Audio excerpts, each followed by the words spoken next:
Welcome to Culture and History. Every culture has a story, and every story shapes our culture. I'm your host, K&H, and this space is about truth, reflection, and rediscovery. Here we dive deep beneath the surface of what we've been told, exploring the stories that formed humanity's consciousness from ancient to the modern world. So let's open the scroll and begin this journey. Welcome to the Deep Dive. Today, we're stepping back a bit from the usual focus on, charisma and ideology. Instead, we're going to drill down into the architecture, the structure behind it all. Our sources detail the systematic collapse of the Weimar Republic and the rise of Nazism that followed. And what they show is, well, it's deeply disturbing. Hitler's rise wasn't some spontaneous popular wave. It looks much more like something meticulously engineered through deliberate political moves, exploiting legal loopholes, and really critically massive financial backing. That's exactly the frame we need here. We're looking at Nazism, maybe controversially, through a pretty non-ideological lens today, almost like a cold, strategic move by Germany's economic elite. They needed what some sources term an economic firewall, a ruthless way to protect huge industrial wealth from things like, democratization, socialist ideas, and definitely organized labor.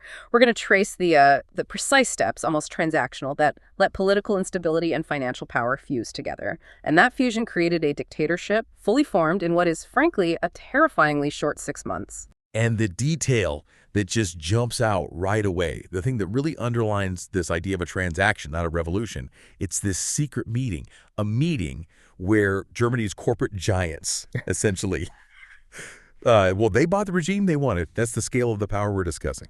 Okay, so let's unpack that. Where do we start? The foundation, I suppose. To really get how easily the takeover happened, you have to look at how fragile the Weimar Republic was. It lasted from 1919 to 1933, but is always precarious, born out of the sheer humiliation of the Treaty of Versailles. Talking crippling reparations, national pride just shredded, losing vital industrial lands. It created a society just reeling from trauma. Yeah, and the sources suggest that the Republic's architects, maybe not consciously but structurally, designed it to keep existing power structures intact. Weimar gets called a political incubator. It had democratic features, sure, the window dressing was there, but underneath, the economic structures that favored the big banks and industries, they were preserved. Democracy was there, yes, but the huge concentrations of imperial capital were safe, operating in what you could call controlled instability. So they actually preferred a bit of chaos, like high turnover of chancellors and political shuffling. They preferred that to a stable democracy because it kept their economic power unchallenged. Precisely. Political volatility was tolerable because the alternatives, like a strong socialist movement or, God forbid, actual wealth redistribution, were much scarier to them. And, nothing weakened the average person's faith in the system more than the hyperinflation. That period, 1919 to 1923. It wasn't just economic instability, it annihilated the middle class. When your life savings disappear overnight, faith in rational systems tends to collapse. People become psychologically primed, really, for any extremist group offering simple answers, blame, and, crucially, order. And that desire for order, it laid the groundwork for authoritarianism, legally speaking. It's important to remember, Hitler didn't invent these methods out of thin air. Chancellors before him, people like Philipp Scheidemann, Heinrich Brüning, they'd already governed using Article 48, emergency decrees. That's the critical precedent. They normalized it. They normalized the idea that the government could just bypass the Reichstag, bypass parliament, and rule by executive order. That practice, it softened everything up. The political framework was already sort of pliable, ready for someone ambitious to take those same powers and just not give them back. Okay, so the political stage is set. You've got these normalized emergency powers. But the industrialists, what did they need to buy to make those powers permanent and aimed squarely their economic goals? This is where it gets really interesting. We move from the general political trauma into those back rooms where the deals were made. The sources are pretty clear. For the elite, Nazism was fundamentally an economic strategy, a strategy to crush unions and fuel huge industrial growth through rearmament. And the key event, the absolute pivot point, is that February 20, 1933 secret meeting. This was just weeks after Hitler was legally made chancellor. It was organized by Hjalmar Schacht, Hitler's main economic guy, his link to industry. And in that room, 24 of the absolute wealthiest industrial leaders in Germany, meeting with Hitler and Goering. And we're not talking small players here. This is the core of German, even global industry. You've got the heads of IG Farben, which chillingly includes Bayer, and the company that later made Zyklon B Krupp the arms giant, Siemens, BASF, Opel, BMW, Daimler. These guys control the factories, the cars, the chemicals, the future of the German economy. All in one room. And the deal struck there. It was a devastating quid pro quo, a clear exchange. The industrialists pledged huge sums, over 3 million Reichsmarks, a fortune then to bankroll the Nazi election campaign and stabilize Hitler's new government. And in return, their demands were crystal clear, purely capitalist. 1, total elimination of trade unions. Gone. 2, suppression of all communist and socialist movements. And 3, an explicit guarantee that private enterprise would be protected from democracy. Wow. So they weren't buying an ideology, were they? They were buying protection for their assets. Hitler was just a tool, a brutally effective mechanism to get rid of labor resistance and grease the wheels for massive capital expansion through state-funded rearmament. Absolutely. And that funding, that very specific financial transaction for political control, that was the final piece. It directly enabled the legal appointment of Hitler as chancellor in January 1933. It wasn't just drift. It was the result of an orchestrated plan. Wealth bought the political means to destroy its main domestic opponent, organized labor. The speed of it all is just terrifying. After Hitler's legal appointment, democracy is dismantled, systematically, and not by some violent overthrow, but by twisting the existing legal system, all within 6 months. Yeah, it's crucial to see how they did it legally. They didn't need a coup. They just needed to strip away democratic functions piece by piece, using manufactured crises as the excuse. First crisis, the Reichstag fire, February 27, 1933. They jumped on that immediately, used it as the pretext for mass arrests. Thousands of communists, socialists, key opponents rounded up overnight, neutralized. It silenced the loudest opposition straight away. And that leads directly to the absolute killer blow, legally speaking. The Enabling Act, March 23, 1933. This was the legal knife in the Republic's heart. It gave Hitler emergency powers to make laws without needing approval from Parliament or the President. By passing this single act, the Reichstag essentially voted itself out of existence, signed away German democracy. And then the final nail. By July 1933, the outlawing of opposition, Germany is formally declared a one-party state. Done through legal steps, yes, but backed up by raw terror from paramilitary groups like the SAS.